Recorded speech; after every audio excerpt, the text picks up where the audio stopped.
We were doing magnetic forces. हम लोग देख रहे थे कि मैग्नेटिक फोर्स कैसे कैसे कैसे वो चार्ज पार्टिकल पे बिहेव करता है, वो लास्ट टाइम पे देख लिया था। ओके, नाउ हम आज ये देखेंगे कि करंट कैरिंग एलिमेंट पे कैसे मैग्नेटिक फील्ड अफेक्ट करता है। I am showing the slide.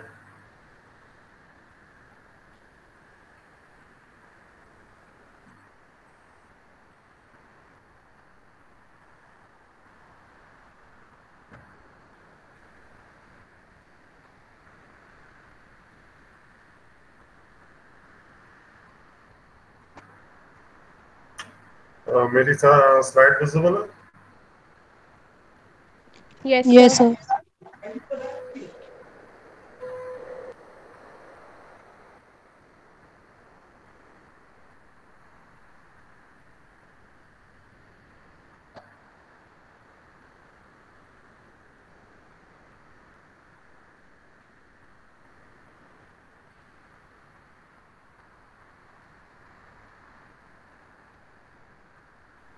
Okay,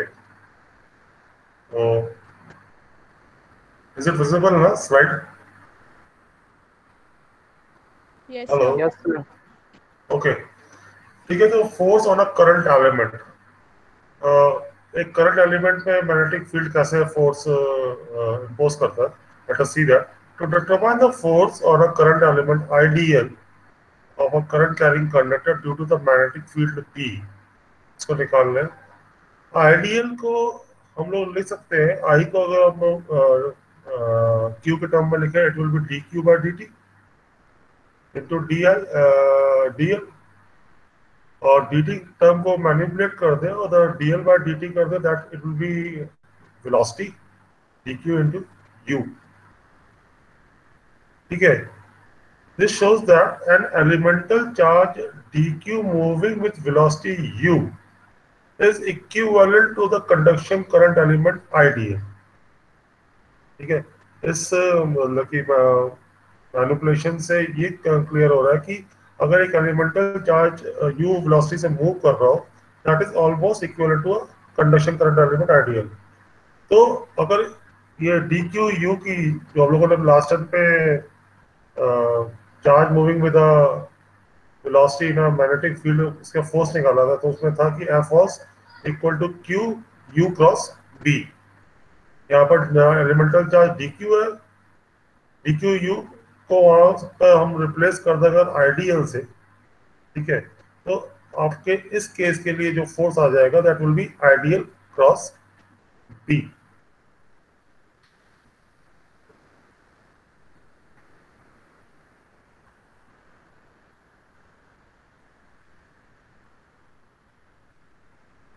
Therefore, we can finally say that if the current I is अगर किसी क्लोज पाथ के लिए है तो उसको हम लोग इंटीग्रेट कर देंगे, तो you will getting contour integral line integral I T L cross P. So this is the force on a current element which is due to the magnetic field। अगर कोई करंट का एलिमेंट को मैं किसी magnetic field में रखूं तो उसमें क्या फोर्स होगा, that will be simply IDL cross B.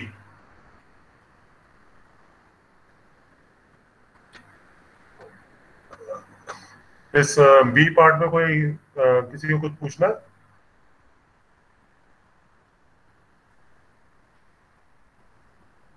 इन दो स्लाइड में किसी को कोई doubt? No, sir. Now the third case आ जाता है force between two current elements. आपके पास दो करंट एलिमेंट जैसे सर्किट में मैंने फिगर में शो कर रखा है। They are two close loops, one is carrying current I1 and another is carrying current I2। ठीक है, एक में मैंने एक छोटा सा एलिमेंट ले लिया I1 DL1, दूसरे पे ले लिया I2 DL2। तो ये दोनों आपस में कैसे मतलब कि फोर्स बिहेव कर रहे होगा, वो इसको डिराइव करते हैं, सब मैथमेटिकल एक्सप्रेशन निकालते हैं। Let us now consider the force between two elements I1 DL1 and I2 DL2 according to the Biot Savart law both current element produce magnetic field, क्योंकि करंट एलिमेंट है तो दोनों से मैग्नेटिक फील्ड जनरेट हो रही होगी. So we may find the force D dF1 on element I1 dL1. I1 dL1 पे मैं फोर्स निकाल रहा हूँ D dF1 due to the field dB2. ये फील्ड dB2 कौन सा है? जो I2 dL2 जनरेट कर रहा है. ठीक है.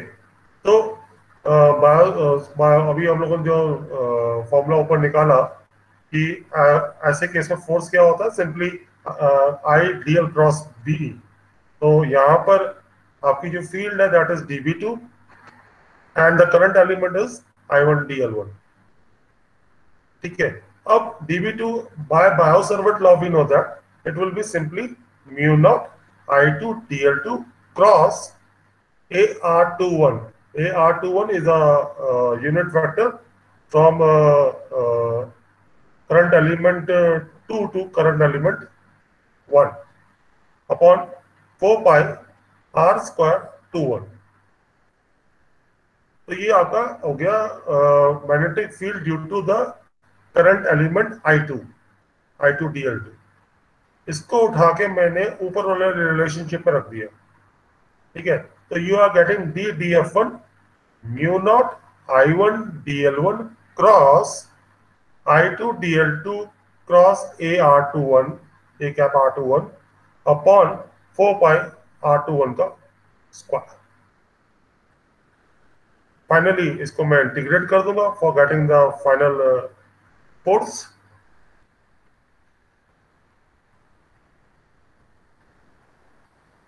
इसको मुझे 2 बार इंटीग्रेट करना पड़ेगा. We obtain the total force F1 on a current loop 1 due to current loop 2 shown in figure. आपको 2 बार इंटीग्रेट करना पड़ेगा क्योंकि D dF1 है. हाँ, तो it will be mu naught I1 I2 upon 4 pi contour integral L1 contour integral L2 DI2 cross DI2 cross AR21 upon R21 का whole square.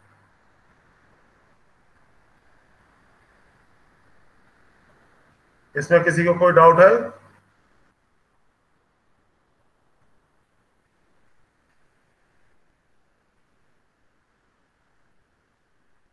C part में किसी को कोई doubt?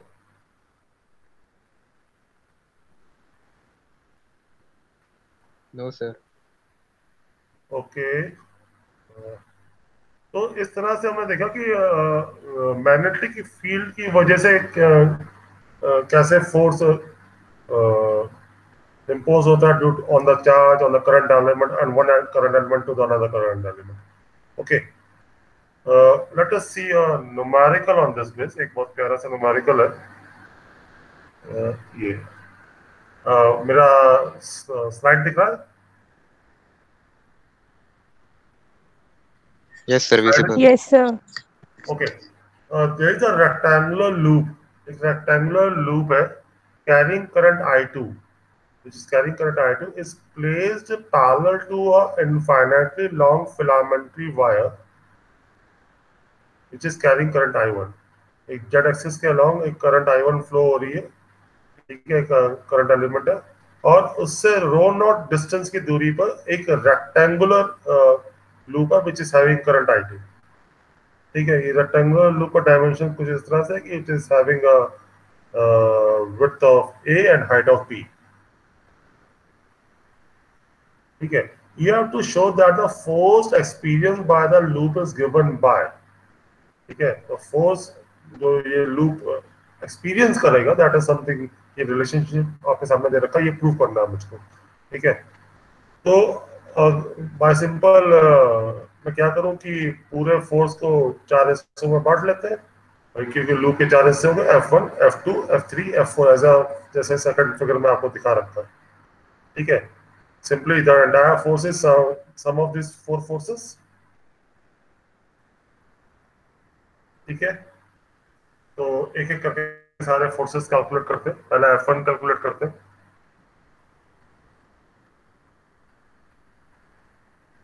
Okay. Total force will be F1 F2 plus F3 plus F4. ठीक है. जो कि normally हम लोग स्टैंडर्ड फॉर्मूला से निकालेंगे. ठीक है. तो सबसे पहले तो जो आपका मेन करंट एलिमेंट है उसकी वजह से मैग्नेटिक फील्ड क्या है, that is B1 which is given as mu naught I1 upon 2 pi rho naught A phi cap. यहाँ पर रो नॉट फोर्स F1 की केस के लिए पहला जो आपका लूप का फर्स्ट पार्ट है। मैं ऐसा करता हूँ, फिगर यहाँ पर भी ले आता हूँ जिससे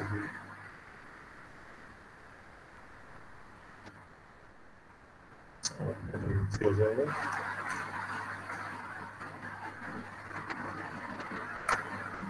ओके, हाँ, तो फोर्स F1 जो है that will be simply I2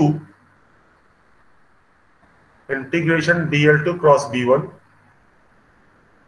ठीक है, B1 यहाँ पर क्या था, that was mu naught I1 2 pi rho naught दूरी पे मुझे फील्ड निकालनी है, तो मैंने नीचे रो नॉट रखा होगा। ठीक है, अब यहाँ पर जो करंट I2 है that is simply along the Z axis. ठीक है, इट विल बी आई जो आपका डीएल है, सॉरी DL2 है, that is simply DZ AZ cap. ठीक है, यहाँ पर उसका इंटीग्रेशन ले लेंगे 0 से लेके B,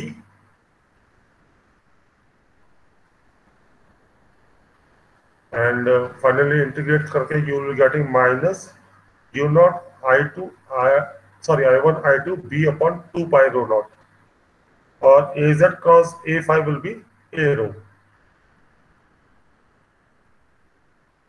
sorry AZ cross A5 will be minus A rho।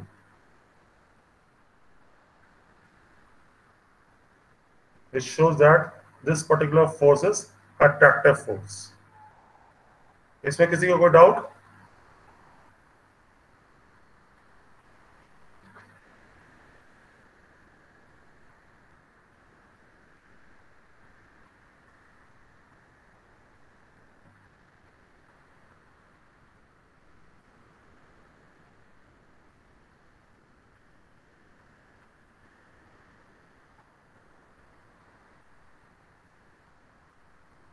Nobody से कुछ बोल नहीं रहा, तो मैं मान के चल रहा, सबको समझ में आ गया।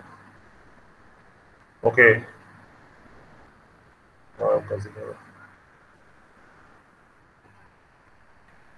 थर्ड पार्ट पे आते हैं आगे। Similarly third part,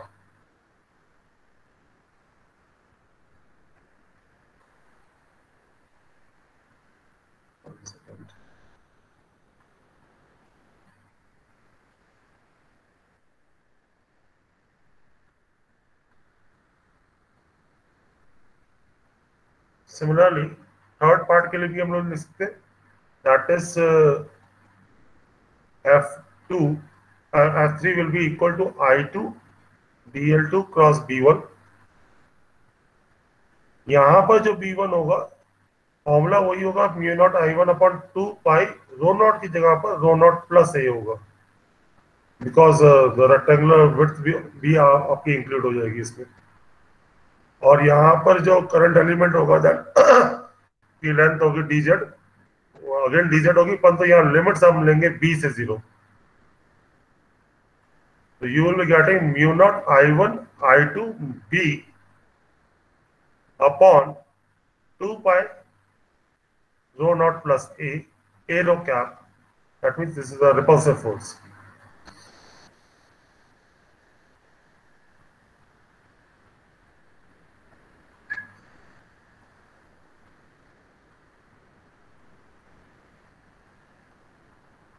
Now let us see F2। F2 के केस में यहाँ पर current element will be along D rho cap, sorry along rho. तो यहाँ पर D rho A rho cap आ जाएगा इन प्लेस ऑफ DL2। जहाँ पहले आप DZ AZ ले रहे थे, यहाँ पर D rho A rho लेंगे। और यहाँ पर आपका जो वैरी कर रहा है that is rho is varying, rho vary कर रहा है। ठीक है, तो D rho upon rho will be ln rho, rest is mu naught I1 I2 2 pi सब बाहर आ जाएगा। ठीक है, डी रो बाय रो का इंटीग्रेशन करेंगे, you will getting ln रो, और लिमिट्स आप लेंगे रो नॉट से लेके रो नॉट प्लस ए। तो लिमिट्स आप इंपोज करेंगे तो you will getting ln rho plus A upon rho naught, and A rho cross A phi will be A Z cap. This force is parallel force.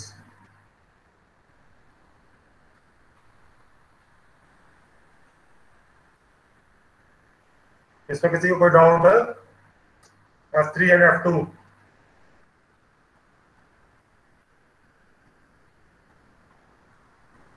No, sir. Okay. Finally, it comes to the last part, that is F1. Sorry, F4.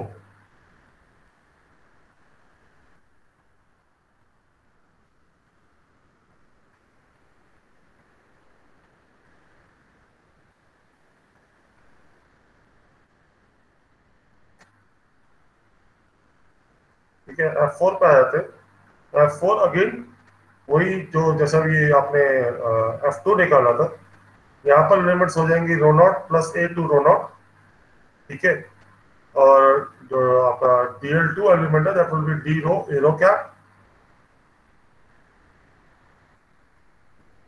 And just आपका जो क्या कहते हैं current के लिए, वो sorry field के लिए आपका again mu naught I1 a phi cap upon 2 pi rho है. इसको अगेन इंटीग्रेट करेंगे, यू विल बी गेटिंग यहाँ पर माइनस ए जेड कैप आ रहा होगा, और अगेन रो नॉट प्लस ए अपॉन रो नॉट आएगा. Again it is a parallel force, और ये F4 और F2 है, दोनों आपस में एंटी पैरेलल है, तो ये आपस में कैंसल आउट हो रहे होंगे. ये नेगेटिव आ रहा, वो F2 जो आ रहा था वो पॉजिटिव आ रहा था, पॉजिटिव ए जेड कैप आ रहा था, ये नेगेटिव ए जेड कैप आ रहा था, तो ये आपस में कैंसिल हो जाएंगे. यू आर फाइनली गेटिंग जो आपका F1 और F3 को ऐड करके मिलेगा, that will be mu naught I1 I2 B upon 2 pi in the bracket 1 by rho naught minus 1 by rho naught plus A minus A drop क्या, जो आपको finally निकालना था क्वेश्चन को. तो किसी को कोई डाउट इसमें?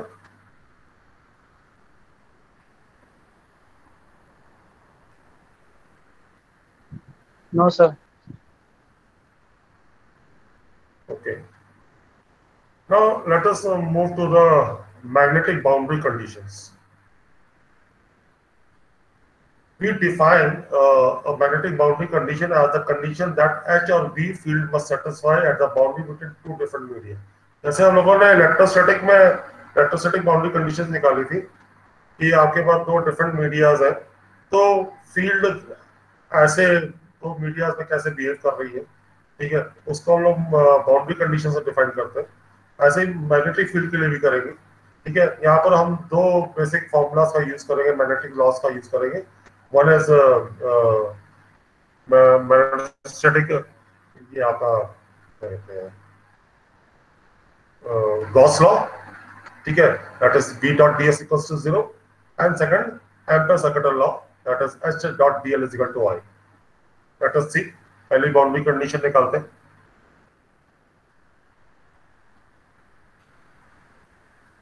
Now consider the boundary between two media, media 1 and media 2, and I am taking just two media, media 1 and media 2. इसको हमने कैरेक्टराइज कर रखा है परमिएबिलिटी mu1 and mu2 से, जैसे कि फिगर में शो कर रखा है. Above part is medium 1 which is having a permeability of mu1, or the downward part is medium 2 which is having a permeability of mu2. Okay, now I'm applying the Gauss law of magnetism to the pillbox shown in the figure, which is having a cross-sectional area of delta S and having a height of delta H. Okay, this is a Gaussian surface, एक hypothetical surface दे रखा है मैंने, and allowing delta H as tends to 0. ठीक है, मैं delta S को 0 tends कर रहा हूँ, that means I am coming to the interface, आपके दोनों ऊपर और नीचे के सरफेसेस जो है डेल्टा एस वो एकदम इंटरफेस से एकदम टच कर रहे हैं. In that case, if we apply the Gauss law, you will be getting B1n delta S ऊपर की तरफ कुछ फ्लक्स होगा और एक डाउनवर्ड कुछ फ्लक्स होगा. ठीक है, तो B1 delta S minus B2n delta S will be simply 0, क्योंकि मैग्नेटिक के केस में हमें लास्ट में पढ़ा था कि जितनी फील्ड निकलती है उतनी फील्ड वापस जाती है किसी भी क्लोज सरफेस से. ठीक है, तो entire flux is magnetic flux is 0. So B1 delta S minus B2 delta S is 0. From this we can say that B1n is equal to B2n. That means, which shows that the normal component of the B is continuous at the boundary. Magnetic flux density का normal component boundary पे continuous होता है. इसी से दूसरी boundary condition निकाल सकते हैं. अगर मैं B को H से रिलेट करूं तो it is simply μ1 B is equal to μH होता है. तो B1n is nothing but μ1 H1n and B2n is nothing but μ2 H2n. तो इससे आपकी सेकंड बाउंड्री कंडीशन निकल के आ गई, that is μ1 H1n is equal to μ2 H2n. और you can also say that H1n upon H2n is equal to μ2 upon μ1, which shows that the normal component of H is discontinuous at the boundary. ठीक है, magnetic field intensity का जो normal component है वो boundary पे discontinuous रहता है. इसमें इस स्लाइड में किसी को कोई डाउट, इस बाउंड्री कंडीशन में कोई डाउट हो किसी को? No sir. Okay, let us see to the next slide. अगली बाउंड्री कंडीशन निकालते हैं.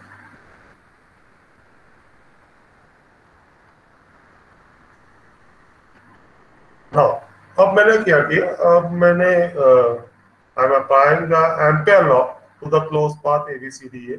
ठीक है, एक इंटरफेस, अगेन वही इंटरफेस है 1 and 2, μ1 and μ2. हाँ, यहाँ पर बस एक थोड़ा सा ऐड हो गया कि there is a surface current at the interface. ठीक है, which is having a current density of K. ठीक है, जो कि मैंने क्रॉस से शो कर रखा है eight the interface. Figure clear दिख रहा है ना?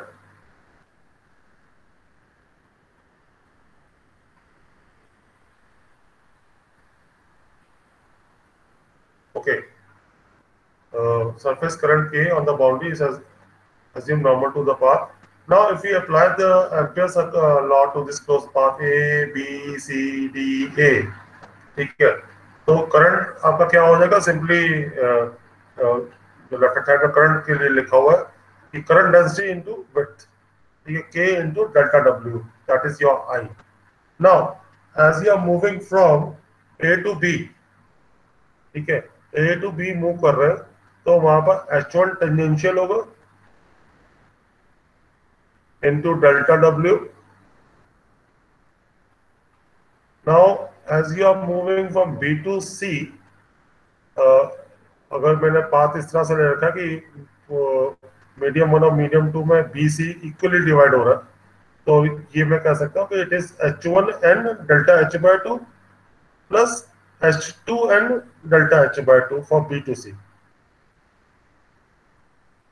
Then as we move from C to D, it will be H2 tangential into delta W with a negative sign because you are moving opposite to the direction of the field, minus H2n delta H/2 minus H1n delta H/2 for D to A. As you are moving from D to A, it will be negative of H2n because you are moving in the opposite direction, and minus H1n delta H/2.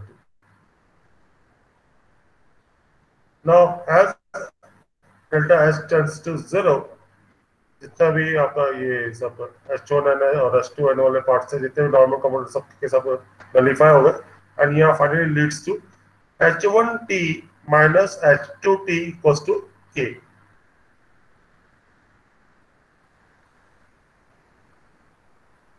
This shows that the tangential component of H is also discontinuous. अभी हमने पहले देखा था कि normal component discontinuous है, यहाँ पर देखने को मिल रहा है कि टेंजेंशियल कंपोनेंट भी डिसकंटिन्यूअस है। अगर इसको b के टर्म में लिखा जाए तो ये लिखा जा सकता है कि b1 tangential upon mu1 minus b2 tangential upon mu2 is equal to k। This is a fourth boundary condition. इन चारों बाउंड्री कंडीशन में किसी को कोई कंफ्यूजन?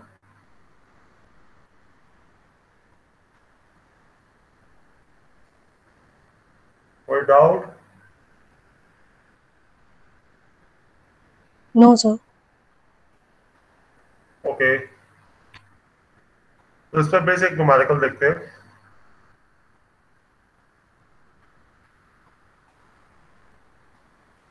न्यूमेरिकल से पहले एक छोटा सा डेरिवेशन और है। One second. Okay, if the field make an angle theta with the normal to the interface, अगर मान लीजिए कि फील्ड आपका एंगल थीटा बना रहा हो विद द नॉर्मल, ठीक है, in that case b1 normal, पहली बाउंड्री कंडीशन से हमें मालूम है कि b1 normal is equal to b2 normal, ठीक है। तो b1 normal is simply b1 cos theta 1 और b2 normal will be b2 cos theta 2।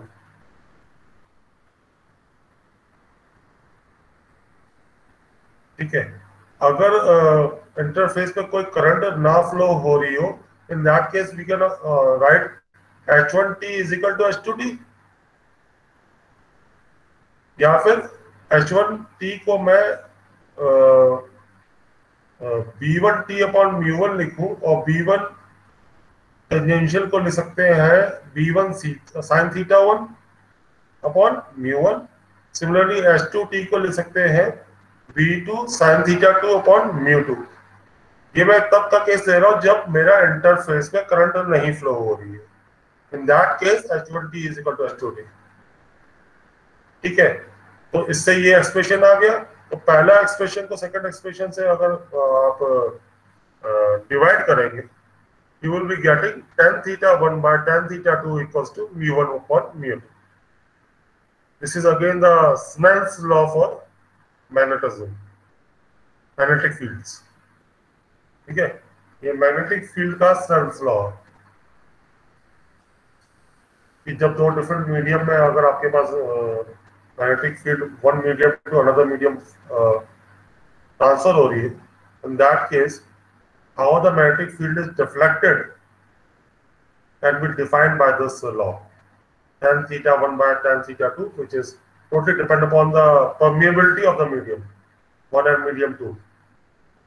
या यूं कह सकते हैं कि एक दूसरे की आपस की रिलेटिव परमेबिलिटी पर डिपेंड करेगा कि वो कितना डिफ्लेक्शन करेगा।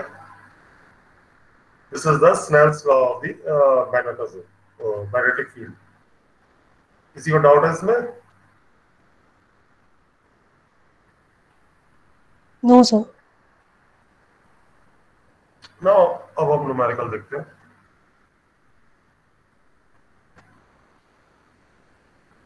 ओके, नाउ यहाँ पर दिया हुआ है कि given that H1 is equal to -2ax cap plus 6ay cap plus 4az cap ampere per metre in the region y minus x minus 2 less than equal to 0। ठीक है, उसके लिए H1 डिफाइन कर रखा है, जैसे कि नीचे फिगर में क्लियर बकायदा इक्वेशन के कर्व बना रखा है। जो अनशेडेड पार्ट है दैट इज योर मीडियम 1, ठीक है, और इसकी परमेबिलिटी आपको दे रखी है mu1 इक्वल्स टू 5 mu0।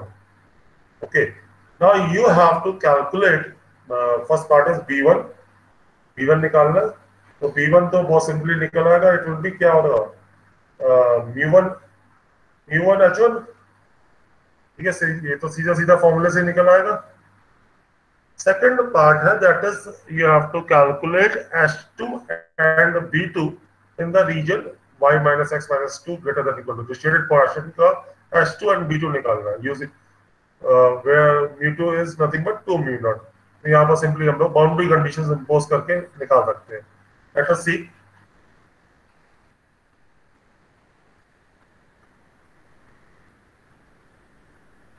पहला पार्ट तो सिंपल था, उसमें जैसे मैंने पहले बोला कि b1 इक्वल्स टू म्यू1 h1. तो आप simply mu not mu r1 5 दे रखा था उसमें, ठीक है, और म्यू नॉट जो होता है 4.2 × 10⁻⁷ होता है, ठीक है. h1 के पैरामीटर आपके पास थे ही -264, आपको मल्टीप्लाई कर दिया, you will finally getting -12.57 ax plus 37.7 ay plus 25.13 az micro Weber per meter square. Okay, now let us come back to the second part. Second part में h1 नॉर्मल जो है वो निकालना है. तो h1 नॉर्मल इन्होंने निकाला है कि h1 dot an into an कर दिए,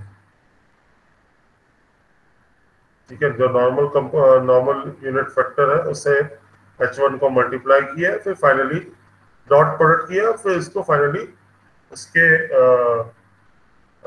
यूनिट फैक्टर से मल्टीप्लाई कर दिया, तो आपको नॉर्मल कंपोनेंट मिल जाएगा, ठीक है. तो you are getting -4ax plus 4ay. और h1 जो है वो h1 normal plus h1 tangential होते हैं, तो इससे आप टेंजेंशियल पार्ट निकाल सकते हैं. h1 tangential will B h1 minus h1n, तो you will be getting 2ax 2ay plus 4az. और इंटरफेस में कोई करंट नहीं है, तो h2 tangential will be equal to h1 tangential, ठीक है. और b2 normal will be equal to b1 normal. उससे आप लिख सकते हैं कि mu2 h2n is equal to mu1 h1n. इससे आप h2n निकाल लेंगे, which will be mu1 upon mu2 into h1n. h1n आप पहले निकाल चुके हैं, that is -4ax plus 4ay. mu1 आपको mu1 mu2 का रेशियो मालूम है, एक 5 mu नॉट था, एक 2 mu नॉट था. तो mu नॉट कैंसिल हो गया, 5/2 into -4x plus 4ay, that will gives you -10ax plus 10ay. तो आपको h2 नॉर्मल मिल गया. h1 आपको h2 टेंजेंशियल भी मालूम है, ऊपर लिखा हुआ है, दोनों को ऐड कर दीजिए, you will be getting h2.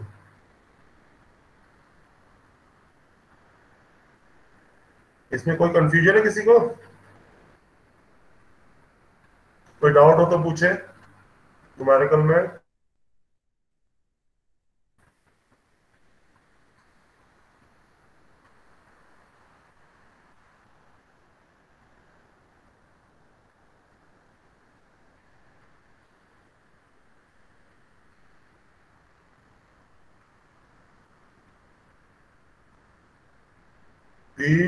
B part में किसी को कोई doubt?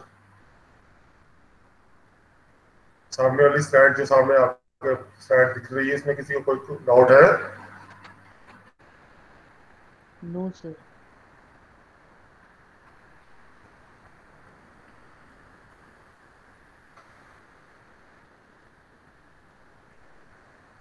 So in this way you will find out the h2. h2 निकल आया तो b2 भी निकल आएगा, simply b2 is equal to mu2 h2, ठीक है. कमिंग बैक टू द, आज के लिए इतना ही है. आज आप लोग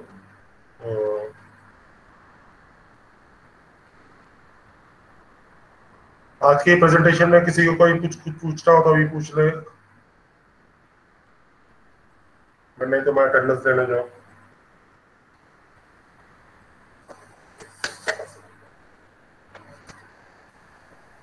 Anybody is having any doubt?